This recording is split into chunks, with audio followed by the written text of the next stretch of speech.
My sister stole my wedding venue today. I found out why she returned my dress in tatters. I never thought my wedding day would start with me sobbing in a hotel bathroom, frantically trying to safety pin the shredded remains of my dream dress. My sister Sarah had returned it this morning, ripped beyond repair, with a note saying, "Wear something that matches who you really are."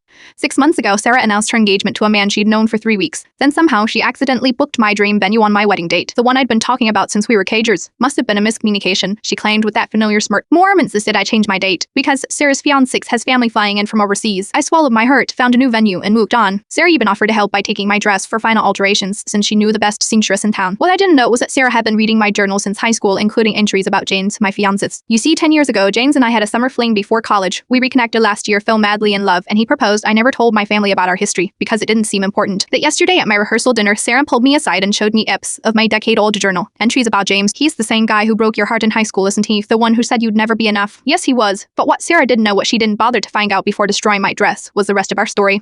After the rehearsal dinner with my dress in tatters, I called James in tears. He arrived in my hotel room with a garment bag. Inside was a simple white sundress, the exact style I wore on our first date 10 years ago. "I've been saving this as a surprise for our honeymoon," he explained, "but I think you might need it today." As I watched down the aisle in that simple white dress, I saw Sarah sitting in the back row, jaw dropped in shock. She'd expected me to cancel. Instead, she watched as James tearfully recited his vow. 10 years ago, I was a stupid kid who didn't understand what love was. I'd spent a decade growing into someone worthy of you. When we reconnected, I promised myself I'd spend my life proving that you are more than enough, you are everything. At the reception, Sarah approached with red-rimmed eyes. Attempting an apology, I simply handed her the tattered remains of my original dress and said, "Keep it. It represents who I used to be, someone who let you dim her light. This dress is who I am now." My sister didn't ruin my wedding day. She accidentally gave me the perfect opportunity to shed my last insecurities, letting go of the painful history that no longer defined my relationship. Sometimes the people who try to break you give you the chance to discover just how unbreakable you've become.